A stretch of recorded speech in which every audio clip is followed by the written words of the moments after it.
In the previous video, we have discussed about energy and power signals, and we have also come to know about the equations to be used when the when we need to find energy of a discrete time signal or energy of a continuous time signal, and similarly for power of a discrete time signal and power of a continuous time signal. Now I'll be solving some problems here on. So the first problem is x of n is equal to half power n u of n. Now if I plot it,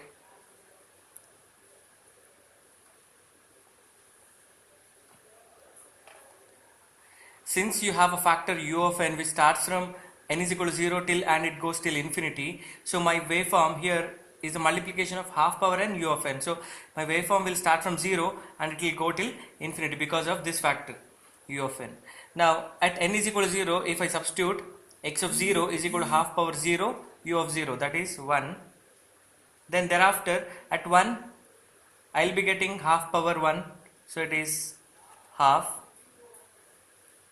Then at 2 it will be 1 by 2 power 2, so it is 1 by 4, 1 by 8 and so on. That means we will get a diminishing amplitude. So this is not periodic. So since the given signal is not periodic, we can directly go for evaluation of energy of the signal. Now if it was periodic, then it would be a power signal. Now since it is not periodic, it is an energy signal, and since it is a discrete case, the equation is summation n is equal to minus infinity to infinity modulus of x of n whole square. Now as I've already told, since because of this factor u of n has its existence from n is equal to 0 till n is equal to infinity.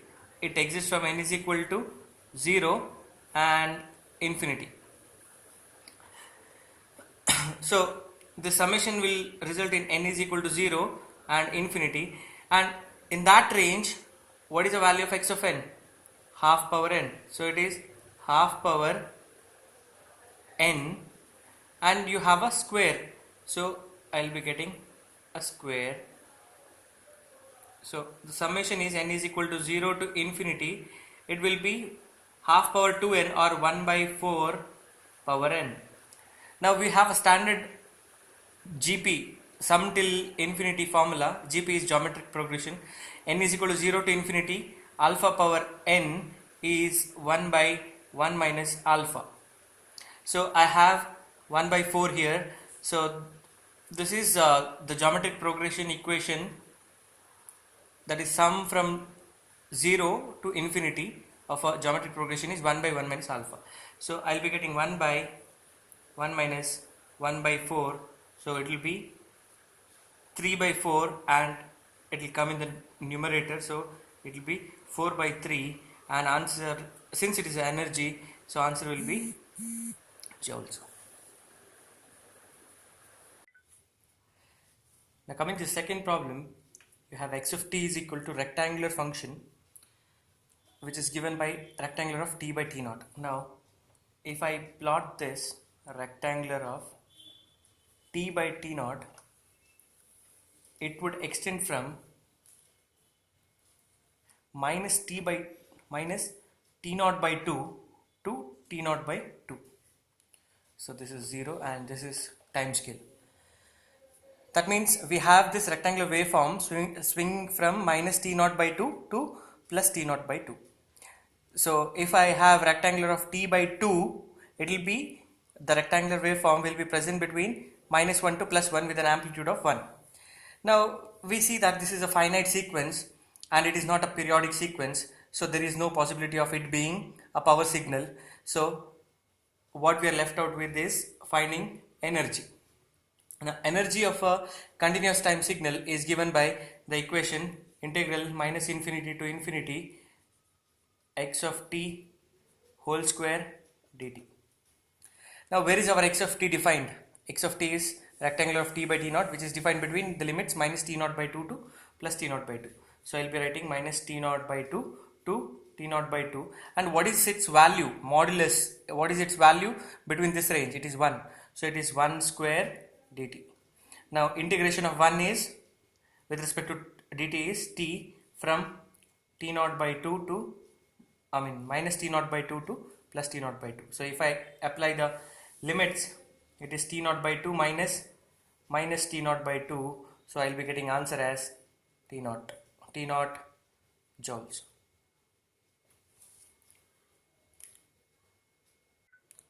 Now in this problem, x of t is defined to be a into e to the power minus alpha t u of t, where alpha is greater than 0.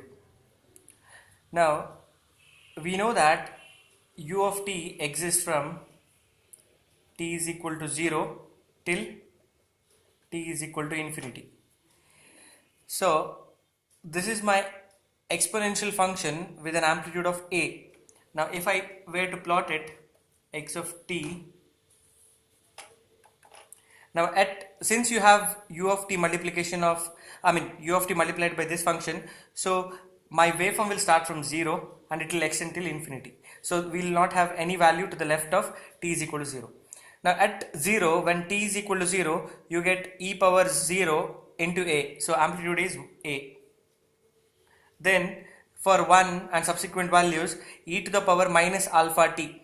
E to the power minus alpha t is e to the power negative values you get, that is, which will be less than a, that means less than 1. So I will be getting a decaying exponential like this, which is non-periodic in nature, hence it cannot be a power signal. So we can compute directly the energy again for continuous time signal is minus infinity to infinity x of t whole square dt. Now since it extends from 0 to infinity, I can write 0 to infinity x of t whole square. X of t whole square in that range is a square e to the power minus 2 alpha t, and u of t in that range is 1. Amplitude of u of t, we know how u of t looks like. It starts from 0 and goes till infinity with an amplitude of 1. So u of t is 1 into dt. So we are integrating with respect, this is a limit on t, we are integrating with respect to time. So a square becomes a constant, a square into integration from 0 to infinity of e to the power minus 2 alpha t dt. So we get a square, integration of 2 alpha t is e to the power, integration of e to the power minus 2 alpha t is e to the power minus 2 alpha t divided by minus 2 alpha, and I am applying the limits here 0 to infinity. So I'll continue here. So it is a square divided by minus 2 alpha is a constant again, it is independent of t. So if I apply the upper limit to this, e to the power minus infinity, it is 0, minus lower limit is 0, e to the power 0, that is 1. So I'll be getting minus 1 here. You have a minus sign here, so you will get a positive value. So answer is a square by 2 alpha joules.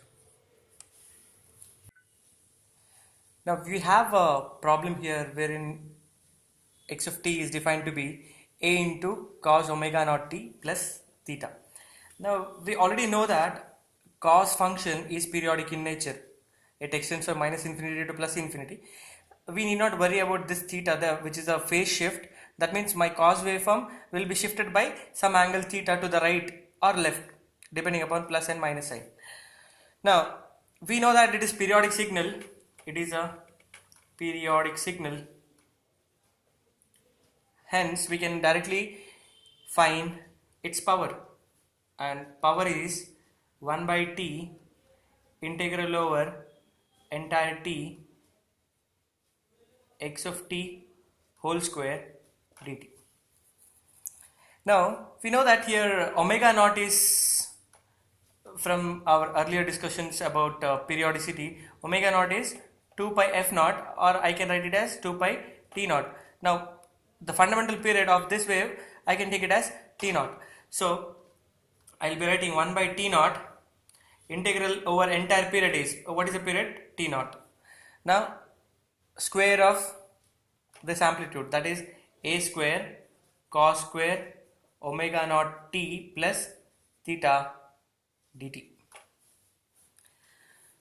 Now we have an equation for cos square theta. Cos square theta as 1 plus cos 2 theta by 2. So 1 by, so a square is a constant, I can take it out. A square by t naught integration 0 to t naught. Cos square theta I can write it as 1 plus cos 2 into theta. What is my theta? Theta is omega naught t plus theta. So it will be 2 omega naught t plus 2 theta divided by 2 into dt. So if I split this, I'll be getting a square by this 2, I'll take it out, 2 t naught into integral of 0 to integral from 0 to t naught of 1 dt plus integral from 0 to t naught of cos 2 omega naught t plus 2 theta into dt. Now we know that for a cos function, now cos function will look like this, because cos 0 is 1 and it will go like this. This is cos function. Now if we integrate, say this is a period, this is a high and this is one more high, maxima, so this is t naught. If I integrate cos function over t naught, that is fundamental period, integration is nothing but we are finding the area bounded by the curve. Now if I integrate between these two limits, area bounded is this area as well as this area, right? So these two areas are positive areas. Now we have an area here which is negative because it is at the lower side, amplitude is negative. So addition of these two areas will nullify the area present here. So the integral of cos over a entire period is 0, because the areas, integration is nothing but finding the area, areas get cancelled. So integration of cos is 0. We can prove it by directly using cos, as integration of cos is minus sine 2 omega naught t plus 2 theta divided by omega naught t. 2 omega naught. We can do it like that by using the basic of cos integration, or directly we can write this as 0 because of this argument. So what I am left out with is a square by 2 t naught into integration of 1. Integration 1 of 1 with respect to t dt is t from t naught to 0 to t naught. So I will be getting a square by 2 t naught into t naught. So t naught gets cancelled. Answer is a square by 2, and since it is power, it is watts. So this is a fundamental concept of integration that one should understand, that integration of any function between some limit is finding the area. So here the half of the area, half of the side cos wave, here you have half of this cos wave. If you add these two areas, they are positive and this is negative, and if you add them together, it is 0. So finally we end up getting the answer as a square by 2n. Now this problem, we can see that we have minus 0.5 power n u of n as input x of n.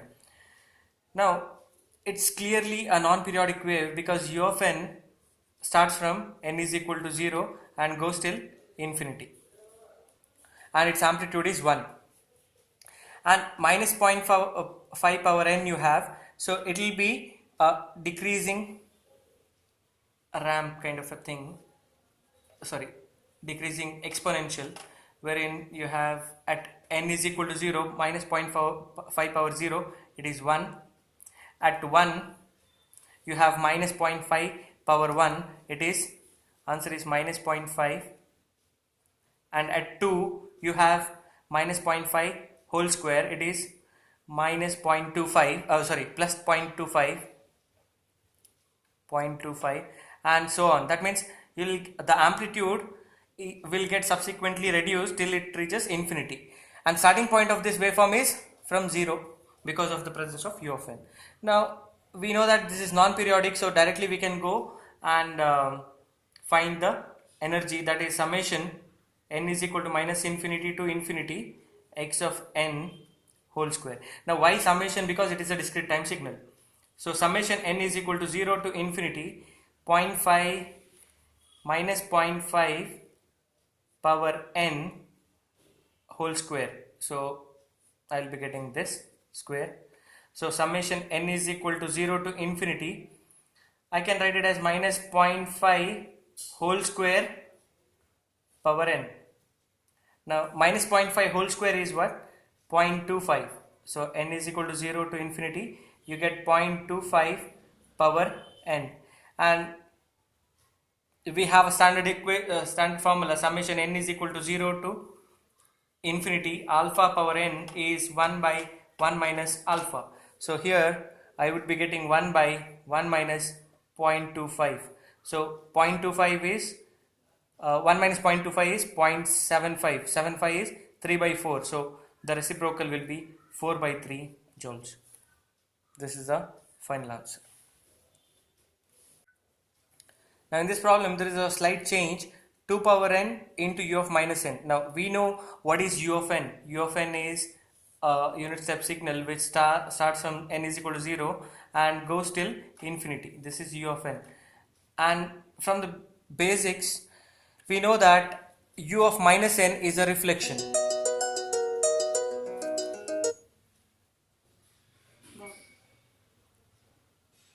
Is a reflection of u of n. That means u of minus n will extend from minus infinity to 0, because my u of n extends from 0 to infinity. This would extend from minus infinity to 0. For further clarifications on reflections, you can check my previous videos of signals, operations on signals, that is operations on independent variables. Now the limit would change from minus infinity to 0. Now you have 2 power n which is existing, 2 power n into u of minus n which is existing from minus infinity to 0. It is once again non-periodic, because if you give negative values of n, say 2 power minus 1 it is half, 2 power minus 2 it is 1 by 4. That means I will be getting my waveform x of n will extend from minus infinity to 0 because of the presence of u of minus n, and my waveform at 0 will be 2 power 0, that is 1, then it will be half, then it will be 1 by 4, then it will be 1 by 8, and so on. So clearly it is a non-periodic signal, hence we can directly compute energy. Now energy equation is minus infinity to infinity x of n whole square. Now this waveform exists from minus infinity to 0, so my upper limit gets changed. Now not the lower limit, but upper limit gets changed to 0, and in that range you have 2 power n whole square. And what is u of minus n? U of minus n is 1, amplitude is 1. So summation n is equal to minus infinity to 0 2 square power n you get. Now we have a standard equation for summation n is equal to 0 to infinity alpha power n as 1 by 1 minus alpha. So we'll always in any of the summation problems we would like to convert the summation of in the form n is equal to 0 to infinity. Now I have summation from n is equal to minus infinity to 0. So if I change the limits, it is n is equal to 0 to minus infinity. Remember, changing the limit of the summation will not alter the final value of summation, but changing the limit of the integration will give you a negative sign when you integrate. So it will be n is equal to 0 to n is equal to minus infinity, that is 4 power n. Now in order to make this to be equal to infinity, I will put n is equal to minus n. So my lower limit will be n is equal to 0, because if I put n is equal to 0, minus n is also equal to 0. Now when n is equal to minus infinity, minus n is equal to minus infinity, so you get n as infinity, and 4 power minus n you get. So it will be summation n is equal to 0 to infinity. 4 power minus n is 1 by 4 power n, and by using this equation I can write it as 1 by 1 minus 1 by 4. It is, again the answer is 3 by 4 joules. 4 by 3 joules.